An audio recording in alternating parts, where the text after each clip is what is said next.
اعوذ باللہ من الشیطان الرجیم بسم اللہ الرحمن الرحیم جاءت سکرۃ الموت بالحق ذالک ما کنت منہ تحید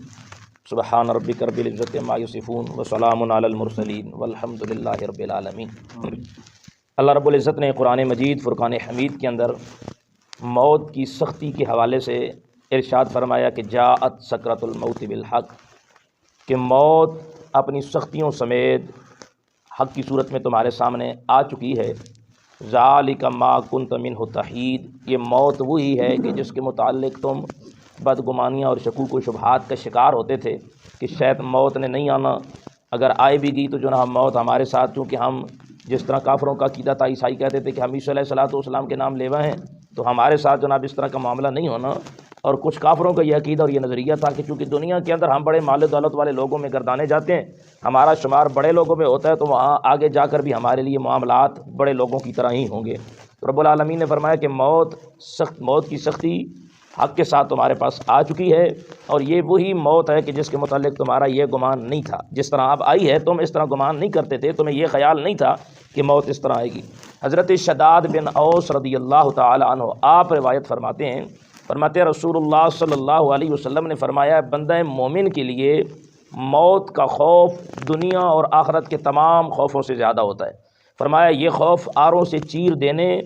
اور جناب انسان کی جسم کو ہنڈیا کے اندر ابال دینے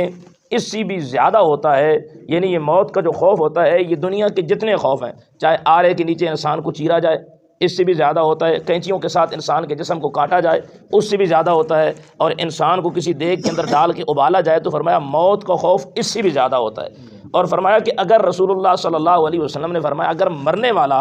قبر سے جا کے پھر آ کے لوگوں کو اپنی موت کے وقت کی وہ کیفیت بتائے تو رسول اللہ صلی اللہ علیہ وسلم نے فرمایا لوگ دنیا کی زندگی سے نفع نہ اٹھا سکیں، یعنی اتنا روب اور خوف ان پہ طاری ہو جائے، وہ ہوں تو زندہ لیکن اپنی زندگی سے وہ فائدہ نہ اٹھا سکیں، بلکہ مردوں کی طرح بے رغبت ہو جائے دنیا سے اور بے رنگ سی ہو جائے ان کی دنیا کی زندگی۔ اور فرمایا یہاں تک کہ وہ نیند سے لذت بھی نہ حاصل کر سکیں، کیا مطلب کہ خوف کی وجہ سے وہ سو بھی نہ سکیں۔ حضرت عمر بن عاص رضی اللہ تعالیٰ آپ کا جس وقت آخری وقت آیا نا تو آپ کے صاحبزادے فرمانے لگے ابا حضور آپ اکثر فرمایا کرتے تھے کہ کاش مجھے موت کے وقت نزع کی حالت میں کوئی عقل مند شخص مل جائے تو میں اس سے پوچھ لوں کہ موت کے وقت کیا ہوتا ہے، کیا کیا سختیاں ہوتی ہیں۔ تو ابا جی آپ سے زیادہ عقل مند تو کوئی نہیں ہے، آپ کے اوپر وہ وقت آ چکا ہے، کیا آپ اپنے بیٹے کو بتانا پسند نہیں کریں گے کہ آپ کیا دیکھ رہے ہیں اور آپ کے ساتھ کیا معاملہ ہو رہا ہے؟ جی تو حضرت عمر بن عاص رضی اللہ تعالیٰ فرمانے لگے بیٹا مجھے یوں لگتا ہے کہ میرے دونوں پہلو کسی تخت کے اوپر رکھ دیے گئے ہیں اور سوئی کا جو ناکہ ہے نا، سوئی کا معمولی سے سوراخ ہوتا ہے، میں اس سے سانس لے رہا ہوں، یعنی اتنی مجھے تکلیف ہو رہی ہے کہ میری سانس گھٹ رہا ہے، اور مجھے یوں لگ رہا ہے کہ ایک کانٹے دار جھاڑی کی ایک شاخ ہے جو میرے پیٹ کے اندر داخل کی گئی ہے اور جسے آج میرے سر کی طرف کھینچا جا رہا ہے، یعنی کانٹوں والی وہ ایک شاخدار شاخ جو ہے کانٹوں والی وہ میرے جسم کے اندر داخل کی گئی ہے اور اسے کھینچا جا رہا ہے سر کی طرف، یعنی اتنی تکلیف میں محسوس کر رہا ہوں۔ یہ تو وہ لوگ تھے کہ جناب جنہیں رسول اللہ صلی اللہ علیہ وسلم کی صحبت نصیب تھی، اور خود ام عائشہ صدیقہ رضی اللہ تعالیٰ آپ فرماتی ہیں آپ کہ میں رسول اللہ صلی اللہ علیہ وسلم کا جس وقت وقت وصال تھا نا میں قریب تھی، اور رسول اللہ صلی اللہ علیہ وسلم کے پاس ایک پانی کا پیالہ پڑا ہوا تھا، آپ صلی اللہ علیہ وسلم اپنے ہاتھ دونوں اس پانی کے پیالے کے اندر مارتے اور جناب اپنے چہرے پہ ملتے اور فرماتے بے شک موت بڑی تکلیف دہ چیز ہوتی ہے، بے شک موت میں بڑی تکلیف ہوتی ہے۔ ام عائشہ صدیقہ فرماتی ہیں رسول اللہ، اور اس کے بعد پھر آپ ہاتھ اٹھاتے اور ہاتھ اٹھا کے کہتے اللہم الرفیق الاعلیٰ، اور فرماتی ہیں یہی کرتے کرتے میں نے دیکھا کہ رسول اللہ صلی اللہ علیہ وسلم دست اقدس جو ہے وہ جھک گیا اور آپ کی روح قبض ہو گئی۔ تو فرماتی ہیں اس کے بعد جب میں نے رسول اللہ صلی اللہ علیہ وسلم کے آخری وقت کو دیکھا نا، آپ فرماتی ہیں پھر لوگ آ کے مجھے کہتے بھی نا کہ جناب فلاں شخص کی موت بڑی آسان ہوئی، فلاں شخص کی موت بڑی آسان ہوئی۔ فرماتی ہیں پھر مجھے کسی کی آسان موت پہ رشک نہیں آتا تھا، اس لیے کہ میں نے رسول اللہ صلی اللہ علیہ وسلم کی موت کو دیکھا تھا۔ جی میرے دوستو انسان یہ اصل گھر ہمارا جو ہے نا جس کی ہم نے تیاری کرنی ہے، دنیاوی گھر کے لیے تو بڑے جی جناب ہم کر لیتے ہیں جی، نبی ہونا ادھر ادھر سے لے کے چلو یہ بھی کرنا چاہیے، اگر اللہ نے رزق حلال دیا ہے اس میں بھی کوئی کباہت نہیں ہے، کرنا چاہیے، لیکن اس سے زیادہ جتنا ہم دنیاوی گھر پہ محنت کرتے ہیں نا اس سے زیادہ ہمیں اپنے اصلی گھر پہ محنت کرنی ہے۔ حضرت جنید بغدادی رضی اللہ تعالیٰ آپ بیٹھے تھے نا تو ایک نوجوان آیا اور کہنے لگا بابا جی یہ آبادی کس طرف ہے؟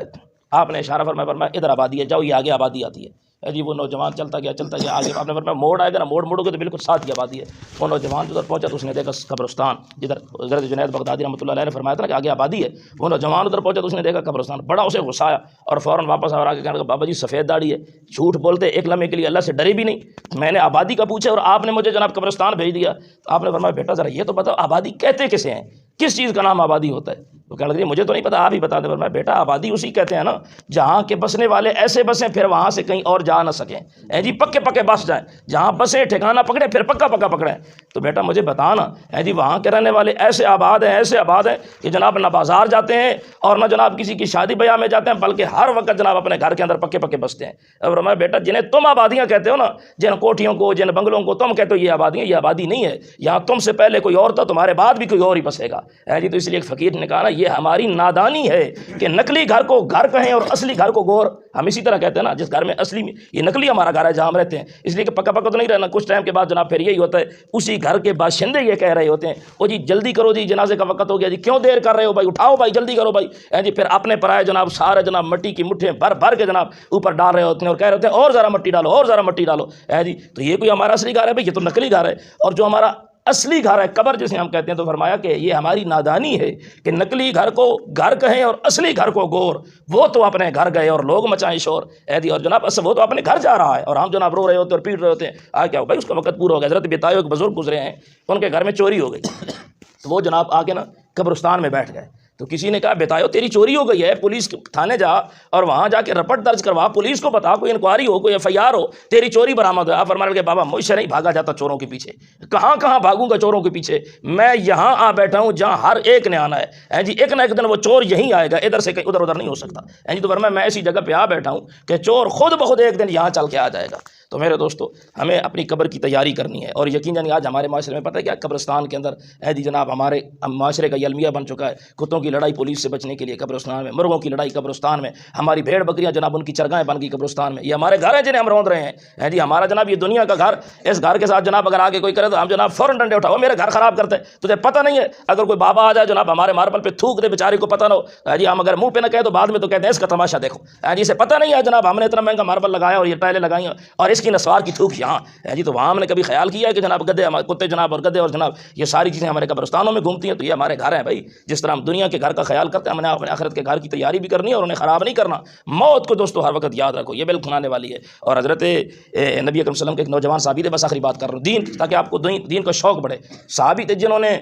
حالات جنگ کی حالتوں میں کئی کافروں کو مارا جی، وہ جناب کافروں کی قید میں آ گئے۔ اب جو قید میں آئے نا تو اب کافروں نے سوچا بھائی، ایک بھی کہنے لگا جی میرا باپ اس نے مارا ہے، دوسرا کہنے لگا جی میرا بھاجا کسی نے بھتیجا ہو۔ تو فرمایا بھائی یہ تو بہت زیادہ بندے اس نے ہمارے مارے ہیں کافروں کے جنگ میں، تو لہٰذا اب اسے اگر پھانسی دیتے ہیں یا تلوار کے ساتھ گردن کاٹتے ہیں تو ایک ہی بار کٹ جائے گی، تو بس بدلہ تو نہیں ہوگا، بدلہ لینا ہے تو کوئی ایسا طریقہ سوچو کہ جناب اسے تڑپا کے ماریں جی۔ تو اب جناب صحابہ کو دیکھو کہ دین کا کتنا شوق تھا، آخرت کی تیاری کا کتنا شوق تھا۔ تو جناب مشورے میں یہ طے ہوا کہ ایک شیر لایا جائے جنگل سے پکڑ کر، جسے 3 دن بھوکا رکھا جائے جی۔ جب شیر بالکل بھوک سے پاگل ہو رہا ہونا، پھر اس نوجوان کے کمرے میں شیر کو داخل کر دیا جائے اور سائڈ سے کھڑکیاں کھول کے پھر ان کھڑکیوں سے اس کی موت کا تماشا دیکھا جائے جی۔ اب بزرگ اس نوجوان کو کمرے میں بند کر دیا گیا، شیر کو بھوکا 3 دن کے بعد اب بھوک سے پاگل شیر کو کمرے کے اندر چھوڑا گیا۔ اب کمرے سے چھوڑ کے جناب کھڑکیوں سے جب دیکھا تو وہ نوجوان صحابی رسول نماز ادا فرما رہے ہیں، آپ سجدے میں ہیں اور شیر گیا۔ اب جناب وہ دیکھ رہے ہیں کہ شیر جائے گا ابھی جناب اسے نوچے گا، ہم تماشا دیکھیں گے، چیخے گا چلائے گا اور جناب ہم اپنے بزرگوں کا بدلہ لیں گے۔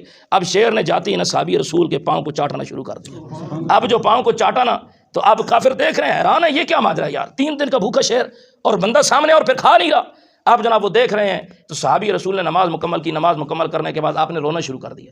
کافروں نے تالیاں ماری، ہنسنا شروع کرنے لگے، بس اتنی دلیری تھی، موت اپنے سامنے دیکھی رو رہے ہو، اور میں بس کرو بند کرو، کافروں اپنے منہوں کو بند رکھو، میں اس لیے نہیں رو رہا کہ میری موت میرے سامنے ہے، جسے تم موت کہتے ہو وہ تو میرے تلوے چاٹ رہی ہے۔ فرمایا پھر رو کیوں رہے ہو؟ فرمایا رونا اس بات پہ آتا ہے کہ میں رسول اللہ صلی اللہ علیہ وسلم سے یہ مسئلہ نہ پوچھ سکا کہ جو شیر ہوتا ہے اس کی تھوک حلال ہوتی ہے یا حرام ہوتی ہے جی، کس لیے کہ شیر نے میرے پاؤں کو چاٹ لیا ہے۔ اب مجھے مشکل یہ پیش آ رہی ہے کہ میں اور نماز پڑھ سکتا ہوں یا میرا وضو ٹوٹ گیا ہے جی، میرا وضو باقی ہے یا وضو ختم ہو گیا ہے۔ رونا اس بات پہ آتا ہے کہ آمنہ کے لال سے میں یہ مسئلہ نہ پوچھ سکا کہ شیر کی جو لعاب ہوتا ہے یہ حلال ہوتا ہے یا حرام ہوتا ہے، اس سے وضو ٹوٹتا ہے یا نہیں ٹوٹتا جی۔ صحابہ کا یہ عشق تھا، موت سامنے پھر بھی رونا موت پہ نہیں آ رہا، رونا اس بات پہ آ رہا ہے کہ ایک مسئلہ تھا بڑا اہم تھا کہ جناب جو پوچھے بغیر میں رسول اللہ صلی اللہ علیہ وسلم سے چلا آیا۔